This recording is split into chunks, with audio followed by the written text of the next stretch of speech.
ఆదిలాబాద్ జిల్లా కేంద్రంతో పాటు శివారు ప్రాంతాలు చుట్టుపక్కల ప్రాంతాల్లో అసైన్డ్ భూములు పనుల పాలవుతున్నాయి.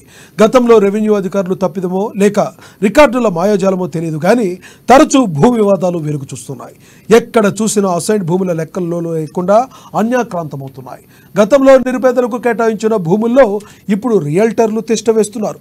నిబంధనల ప్రకారం అయితే ప్రభుత్వం ఇచ్చిన భూములను ఎవరికి అమ్మడానికి వీల్లేదు.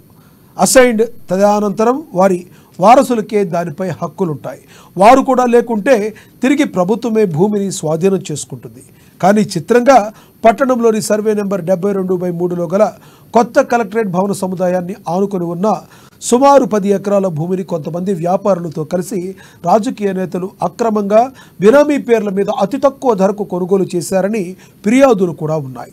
దీనికి సంబంధించి గతంలో ఆర్డీఓ ఇచ్చిన ఎన్ఓసీని ఇటీవల అడిషనల్ కలెక్టర్ రద్దు చేస్తున్నట్టుగా ఉత్తర్వులు జారీ చేసినప్పటికీ ఆదేశాలను బేఖాతరు చేస్తున్నట్టుగా ప్రచారం కూడా జరుగుతుంది.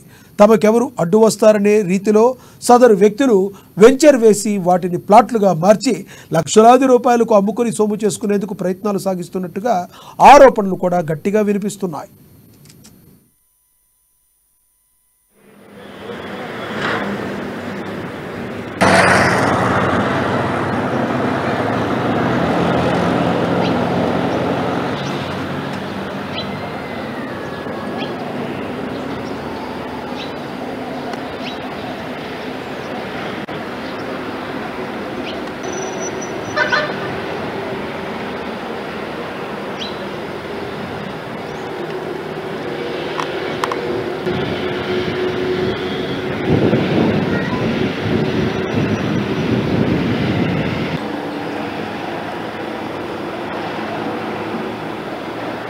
చేసింది ఎన్ఓసి క్యాన్సిల్ చేసింది.